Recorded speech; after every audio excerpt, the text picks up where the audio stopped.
Okay, we survived Oktoberfest, and here we are getting off the train in Amsterdam. This is kind of our first glance at the city, and weren't really sure what we were getting ourselves into at this point, but we wanted to check into our hostel, and yeah, hostels aren't for me. It was a good experience, but not a big fan of staying in a room with 12 people, but we went and got a coffee and a breakfast here off the river. It was really pretty. Then we took a tour of the city, and this guy was very informative, very, very good. Canals of Amsterdam. You might have noticed there's a fair bit of water in the city. Right?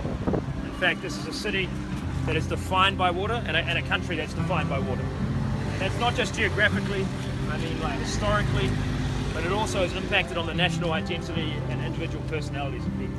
Right? We're going to see a lot of these today. There's 100 kilometers of canals in this city. All of them dug by hand. Horsepower or windmill power before the Industrial Revolution. Pretty impressive. Pretty impressive indeed.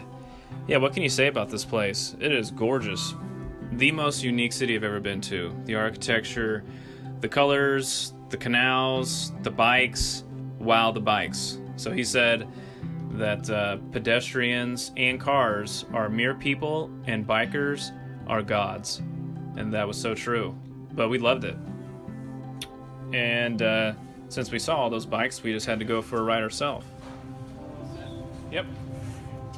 I had a little bit of a difficult time getting used to the handling of these bikes. Nothing like the bikes we have back home in the States. Also, probably not the safest to take a selfie video while biking in the middle of the street, but you gotta do what you gotta do.